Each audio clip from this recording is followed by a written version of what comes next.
Hello friends, welcome to my channel teaching by Ansari. कैसे हैं आप लोग? आई होप आप लोग अच्छे होंगे और अच्छे होना भी चाहिए। तो यहाँ पे देखिए एक सवाल लिखा है जिसको मैं ऑलरेडी करवा चुकी हूँ। इसको ज़रूरत नहीं थी कि मैं दोबारा कराऊँ, लेकिन वो वाला जो मैं करवाया था उसका मेथड अलग था। वो कोई मेथड नहीं था, वो एक ट्रिक था जिसको आप बस 1 मिनट या फिर आधा मिनट के अंदर भी कर सकते थे। लेकिन इसका आज मैं नियम समझाऊंगी, क्योंकि नियम अगर आप जानेंगे तो ही ट्रिक आपको अच्छे से समझ में आएगी और ट्रिक याद भी रहेगा। तो नियम जानना ज़रूरी होता है। तो चलिए आज मैं इसको नियम वाइज करवा देती हूँ। यहाँ पे लिखा हुआ है कि 5 लगातार संख्याओं का औसत 63 है, तो पहली और अंतिम संख्या का गुणा क्या होगा। तो 5 लगातार संख्याएं, अब वो संख्याएं कौन सी है इसमें दी नहीं गई है, तो हम उसको मानना पड़ेगा। तो 5 लगातार संख्या होगी, कोई भी बीच में स्किप नहीं होगा कोई भी नंबर। तो अगर हम मान लें कि वो पहली संख्या है x, है ना, हमें मानना ही पड़ेगा। और दूसरी संख्या को हम क्या मान सकते हैं, x+1 मान सकते हैं, क्योंकि इसमें क्या कहा गया है कि लगातार संख्या। अब x+2 तो हम डायरेक्ट मान नहीं सकते जब तक पहला ना माने। तो पहली संख्या x और दूसरी संख्या x+1। अब हम तीसरी संख्या भी मानना पड़ेगा, तो तीसरी संख्या को हम क्या मान सकते हैं, x+2 मान सकते हैं। इसी तरह से अब चौथी संख्या अगर हमें मानना पड़े तो x+3 मान लेंगे। और पांचवी संख्या मानना पड़ेगा हमें, तो हम क्या मानेंगे, x+4। तो इस तरह से हमने 5 संख्या मान ली। ये एग्जैक्ट संख्या नहीं है, हमने इसको माना है। और इसमें बताया गया है कि 5 लगातार संख्याओं का औसत कितना है, 63 है। तो हम यहाँ पे क्या लिख देते हैं, 63 लिख देते हैं। लेकिन औसत हमेशा क्या होता है, संख्याओं का योग बटे संख्याओं, कितनी संख्याएं हैं। तो कितनी संख्याएं हैं, 1 2 3 4 5, यानी कि पूरी संख्याएं कितनी है, 5 हैं। तो हमें नीचे में 5 लिखना पड़ेगा। अब ये जिस तरह इसका फॉर्मूला है, फॉर्मूले के अकॉर्डिंग मैं इसको हल कर रही हूँ। अब हम चलिए अगर ब्रैकेट खोल भी दें तो कोई फर्क नहीं पड़ने वाला, क्योंकि प्लस प्लस का ही निशान लगा है। लेकिन मैंने समझाने के लिए कि ये एक पद है, 2 है, 3 है, 4 है और एक ये 5 है, इस तरह से मैंने करा है।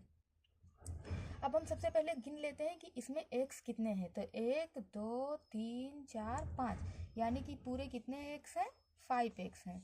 अब हम गिन लेते हैं कि इसमें, ये दूसरा स्टेप है, ये पहला स्टेप था। अब हम गिन लेते हैं कि इसमें संख्याएं कितनी है। तो इसमें 1 2 3 3 3 6 और 4 10, यानी कि पूरी संख्याएं कितनी है, 10 है। तो हम 10 गिन देंगे। ये भाग में है तो इधर जाएगा तो क्या हो जाएगा, गुणा में चला जाएगा। तो हम 5 से जब 63 को गुणा करेंगे तो कितना हो जाएगा, 5 तिया 15, 15 का 5 हासिल आया 1, 5 छक 30 और 1 31, यानी कि 315 हो गया।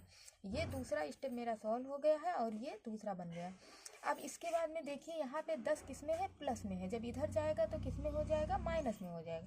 तो हम डायरेक्टली कर देते हैं और हम इसको क्या कर देते हैं, हाइड। मैंने इसको हाइड कर दिया, 10 उधर गया, जाते जाते जाते जाते क्या हो गया, माइनस में चला गया। अब जब 10 इसमें से माइनस में हो गया तो कितना बच गया, यहाँ पे 305 बच गया, 305 बच गया। अब यहाँ पे 5x है और यहाँ पे है 305। अब यहाँ पे 5 जब इधर गुणा में है, इधर जाएगा तो किसमें चला जाएगा, भाग में। तो यहाँ पे हम 5 से डिवाइड कर देंगे। तो 5 एकम, सॉरी 5 एकम नहीं, हम 5 छक 30 पढ़ेंगे और 5 एकम 5, यानी कि एक्स का मान कितना आ गया, 61 आ गया। आई होप कि आपको सारे स्टेप अच्छे से समझ में आ रहे होंगे। तो एक्स की वैल्यू कितनी आ गई, 61। और पहली संख्या मैंने क्या माना था, 61 माना था। तो यहाँ पे अगर हम मान लें कि पहली संख्या क्या है, 61 है ना। यहाँ पे हम थोड़ा सा करके आपको दिखा देते हैं। तो पहली संख्या अगर हम मान लेते हैं कि 61 है, क्योंकि x की वैल्यू क्या आ गई, 61 आ गई। और पहली संख्या हम सिर्फ x माने थे। और इसमें क्या कहा गया है कि पहली और अंतिम संख्या का गुणा क्या होगा। तो पहली संख्या तो 61 है और अंतिम संख्या कौन सी आएगी, x+4। तो x की वैल्यू 61 है और उसमें 4 हम ऐड कर देंगे तो कितना हो जाएगा, पांचवी संख्या का वैल्यू 65 हो जाएगा। अब हम इसको क्या कर देते हैं, गुणा। तो 5 एकम 5, 5 छक 30। फिर हम इसको अब 6 से गुणा करेंगे, 6 एकम 6 और छठम 36।